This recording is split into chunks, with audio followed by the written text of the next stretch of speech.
we're gonna give the recording to the news stations, but if y'all want a copy of it too, we got it. Okay. I'm Attorney Ben Crump, and along with Attorney Devin Jacobs, Attorney Richard Stoloff, and Attorney Oliver Berry, we have the pleasure of representing the family of Micah Tennant-Dunmore, who at 10 years old was tragically killed while attending a high school football game with some of his family and friends. Present with us here today is his mother, his aunt, Angela and Monica. You will hear from Angela after the lawyers update you all on the ongoing litigation that has been ongoing for 5 years. And as Attorney Berry and Attorney Jacob are going to explain to you, justice has been delayed, but it will not be denied because too many of our children are being killed because of gun violence at the place where no child should have to be subject to gun violence, and that is at school.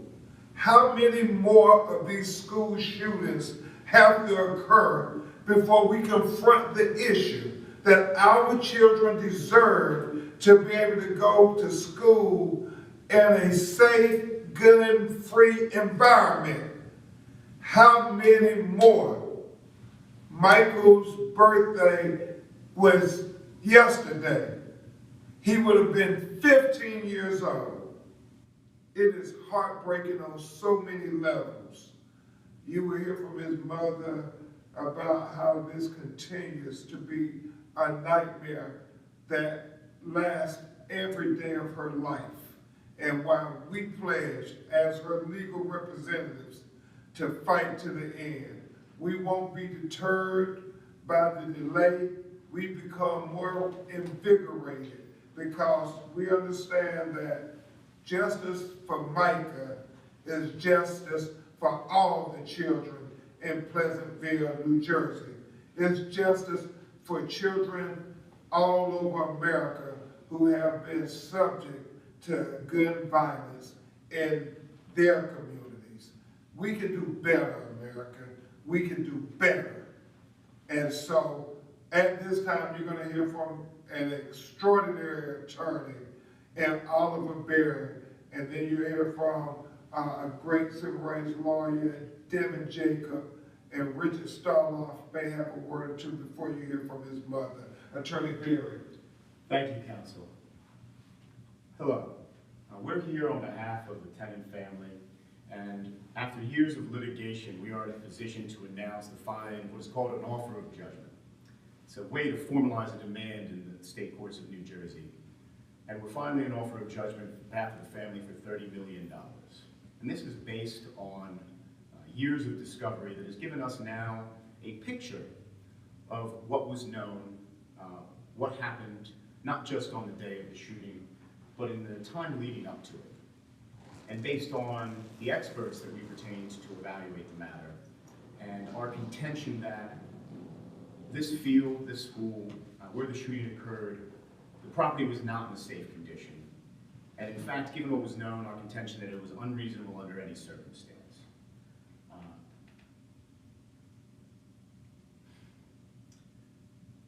When I first met Monica and Angela, the grief I could see was something that I don't think I will ever forget. And I will not speak for her, but it is counsel's hope that this case can not only help obtain justice for Micah, but can help make things safer to prevent there from being another Micah throughout our state. Thank you. And now you will hear from Attorney Devin Jacob, if you will. Please, make the case. I think Oliver pretty much summed it up. The fact is we're doing this at this time because now at the close of discovery, it's not just theoretical that this is what happened. There's solid evidence and there's expert opinion that concludes that this should never have happened. This was completely preventable. And, you know, this is not a situation where, you know, there's just no security. That's not this case. It's the property itself was defective. We had fencing that was not maintained. We had an entranceway that was not supervised and had no metal detectors. We have experts that explain that this is just not meeting the standard. And we have the shooter even saying that he had brought guns 12 different times, he estimates, to this place. But when asked why he wouldn't do that at a high school football game in Atlantic City, he said because nobody gets a gun in there. He said because their fences are high and they have metal detectors. So to a board of education that decided to protect itself with metal detectors and did not choose to install those on the field to protect the children, that's just palpably inexcusable. Inexcusable. Thank you, Attorney Jacob. And before I turn the start off, says a word to you, it's just a stark contrast of what the shooter has said, that he never would have gotten a gun into Atlantic City schools because they have well-maintained fences and metal detectors to be able to prevent foreseeable tragedies like this. But why is it in Pleasantville? What is it about their demographic that makes them have a lack of resources to be able to do that? Our children are worth the investment. Our children are worth it. Thank you. In cases like this, there's a lot of legal concepts that have to be hashed out. There's a lot of evidence that has to be looked at. And the problem there sometimes is we begin to push in the background what caused all this. And what caused all this was the senseless death of this sparkling young fellow. I had the pleasure of knowing Micah, nicknamed Dude.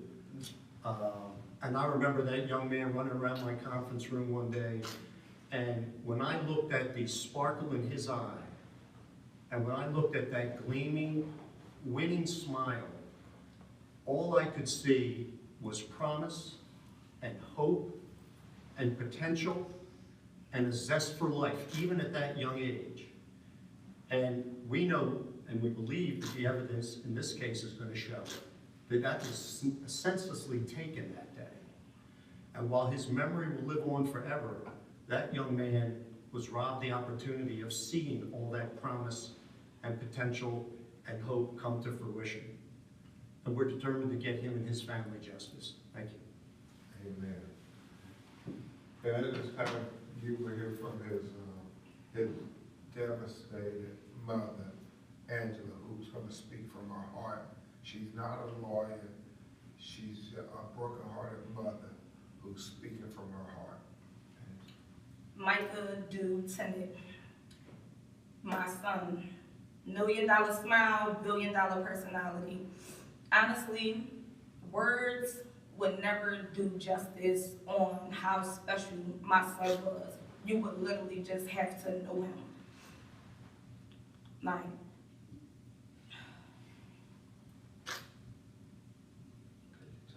just watching his peers reach milestones, knowing that my son will never reach.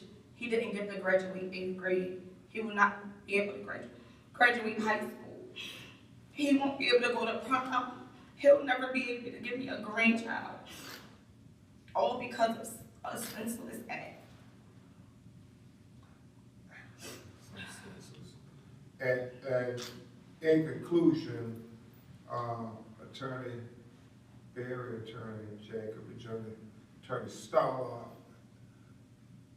we know that this was preventable because when you look at the history, what was it, Oliver, just a year or two before they had a shooting at another school, At another, football game. we have seen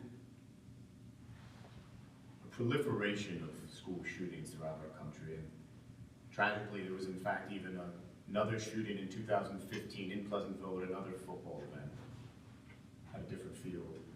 And I think the takeaway is we're pursuing justice for the family. We're hoping that through this case, through this litigation, that we can make things safer, because we do not believe it is something that we should have to accept as a fact of life. Amen. And it should be known that football season is just now starting again in high schools all over America. Let's make Micah's legacy not only one for getting justice for Micah, but preventing this from happening at any of your football games this season. Thank you. We will continue to give you updates. Thank you.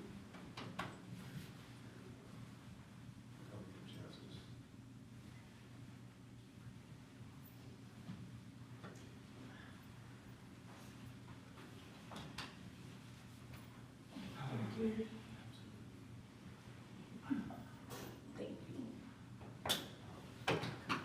Thank you.